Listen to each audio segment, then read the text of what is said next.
Hey guys, Monster here bringing another Dragon Ball Z Dokkan battle video, and so today we're going to be jumping in to do the new stage of Infinite Dragon Ball History, stage 31 versus Dragon Ball Super Superhero. Now, I like to do when these Infinite Dragon Ball History stages come out, it feels like they don't come out as often as they used to, but we try and do all the missions in one go. So we have a mission to beat it with 3 movie the superheroes characters and 3 super bosses characters. So one of the best ways to do that is to run Broly as the leader, because one of his leader skills is transformation boost, and that covers these 3 superhero characters that we're using on the team. I need to go back and double check, because there is also a mission for beating it within a certain number of turns, which, I mean, there usually is for Infinite Dragon Ball History. I can't imagine that that would be very difficult with this team, considering the level of power that we'll be bringing. Yeah, 15 turns, and then we have the 3 super bosses and 3 superheroes. Now, obviously, you don't have to do all the missions in one go. Depending on who you've got to run as a leader and who fits under their leader skill, it is straightforward enough to just do the run twice with a superhero team and a super boss team. It all depends on how you want to do it, right? Because, you know, it's one of those things where getting all the missions done in one run means we only have to do it one time. But Dokkan there's always those people that will blow through all the content as quickly as possible and then complain that there's nothing left to do in the game. So maybe you don't want to do all of the missions in one go. So it's up to you guys to decide what you want to do. But Infinite Dragon Ball History is not really one of those events where I'm going to make multiple videos or anything on it. So I do like to try and get all of them done in one go if possible. And then we just get all the missions cleared. Look at that, Goku Black just one-shotting Pan over here. And then we have Krillin and 18. So I guess we'll do this for now. Get those for you. Those for you. Broly gets a ton of extra ki in slot 3 anyway. Not that I imagine Broly will even get a chance to attack, because of course Beast Gohan's going to get hit first and then do some decent damage. Mine is only 55% though, but I mean, at 55%, he's still the best unit in the game, right? I mean, I wonder actually who's better between, because Cell Max, a lot of people consider number 2. I wonder who would be better, because my Cell Max has 2 dupes. So is 2 dupes Cell Max better than 55% Beast Gohan? I would say probably not still, because Beast Gohan can still very much tank like everything in slot 1 on turn 1. Whereas Cell Max does need to build up a little bit before he starts taking those really big hits in slot 1. But either way, it can work quite nicely. So we'll do this. I can get 2 rainbow orbs for you. Drop those all down so there's a bunch of tech orbs for you. Absolutely flying through this. I mean, Infinite Dragon Ball History is not an event that is supposed to be difficult. This video will probably come out after the Battlefield run that I did for the Worldwide Special Battlefield. And I feel like they kind of fall into the same boat, where they release like Boss Rush or Infinite Dragon Ball History as part of these celebrations now, just as like an easy way for people to have a little bit of content to play, but grab a bunch of extra stones, right? Because obviously this event is not going to be difficult if you're an established player that has like a decent box already. Even if you are having to do the missions separately, or you don't have a decent enough team to beat the missions, which I think is unlikely for... This is one of those events where, like, certain events, you might not have a good enough team to do the missions if you don't have, like, you know, a good corroded body and mind team, right? Because it's a very wonky category. But, like, superhero and super bosses, because of the free-to-play options that are available, because of the friends that you can bring, like, obviously, if you're running the superhero one, you can just bring a friend, Beast Gohan. With the amount of time that, like, Physical Ulma Gohan and Tech LR Piccolo have been around, obviously you could be running them as a leader.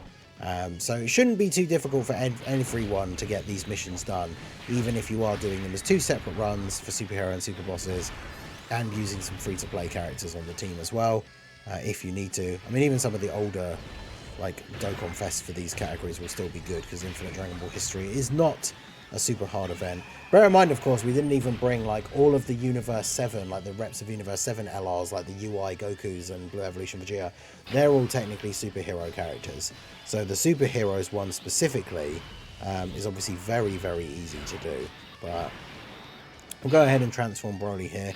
We've got ourselves set up with the double Broly rotation, which It's not something I'd necessarily plan to do, but I suppose if we're having Beast Gohan on the team and having him on the other rotation, makes sense for this rotation to go with the double Broly. So go ahead and grab these. Any more rainbow orbs? No, so just one rainbow orb for Rose.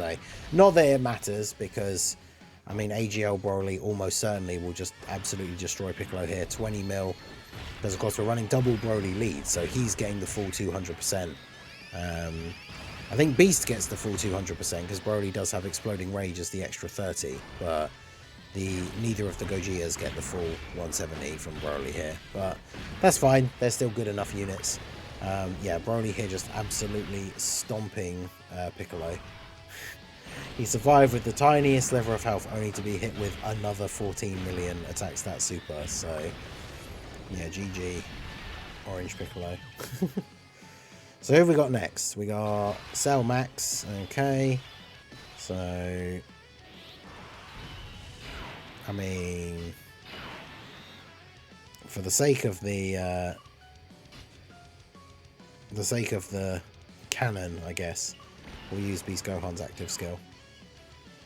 Which, I mean, even as like mine 55%, it means we're starting out the turn with 800k defense here. So we'll transform. I guess, I mean, there's no point not to, I suppose, but Gogeta's not going to get to attack, let's be honest. But we'll transform Gogeta, pick up some orbs here with Goku Black. Bit of an odd man out on this rotation specifically, but that's fine. And then, yeah, Beast at 11.2. Does Cell Max at least have a decent amount of HP, or are we... did about half of his health. And then we get the guaranteed additional. Mine has, what, like 5 or 6 additional thanks to skill orbs, so... Because it's only 55%, so we don't have the gold slot unlocked. We don't get the additional super, but... Beast will eat this. Does this count as... Is it an AoE in Infinite Dragon Ball history? It is. Interesting. Gogeta countered it. Nice. And Goku Black got the dodge. Hell yeah. What a rotation. Beast just eats it. Gogeta got the counter. And then Goku Black dodged. Goku Black might have taken some damage, considering it's a STR boss and he gets all of his... Oh no, it's physical. I'm type neutral. But we get all of our defense on super. Probably would have still lived though. Infinite Dragon Ball history is not all that. So from Cell Max into Beast, not really surprising. Go ahead and grab these. And then we probably are done here. I mean, as good as Beast Gohan is as a unit in an Infinite Dragon Ball history stage, facing down the double Broly rotation, I don't think he has much of a chance here, do you? Okay. It's just crit for like 85% of his entire health pool. Yeah, that's pretty good. But yeah, I feel like this is... I mean, Infinite Dragon Ball history, again, has never been particularly hard, but I feel like these events, because they're part of the Worldwide Celebration Countdown, very much like the Battlefield one, where this event is a little bit easier than maybe it could have been, because it's another one of these events for all the new and returning players to kind of get stuck in, get the missions done, get a bunch of stones, and yeah, just get it done nice and easy. So I mean, I think there wasn't a single phase that we didn't just beat in one turn, was there? So get a stone for completing it. Obviously there's all the missions done, 12 missions. The whole run was 7 minutes and then 0.1 of a second. I mean, we are running basically all the anniversary units except the Gammas, who don't go on Broly's leader skill, but I don't have them anyway. The only one of the anniversary units that I didn't pull. So I thought we wouldn't use Cell Max just because he literally came out today, but obviously having all the anniversary units, some people potentially would be missing some of these guys. Rose's returned on a banner now, so if you do need to build a super boss team and you don't have Broly, obviously Tech Zamasu can still be quite good. So there are options, but if you do struggle with trying to build a team of putting them all together on the same team, it's easy enough to just get 2 runs done to do all of the missions. So we can go into the tab here. There should be all of them because we beat all the phases, we beat it within the turn limit, and we use the allies from the specific teams. So 23 stones in total, and that should be all the missions done. couple of Kais, couple of training items, and then there you go. So that was the stage 31 of the Infinite Dragon Ball history, Dragon Ball Super Superhero. Let me know how you guys got on with the stage. Did you go for doing all the missions in one go, or did you do 2 separate runs? Let me know what team builds you used down below in the comment section. So that is going to be it for the video, guys. This has been the Masked Ningen. Smash that like button, subscribe to the channel if you are new. Check out all the links down below, and I will see you all again soon. Have a good one.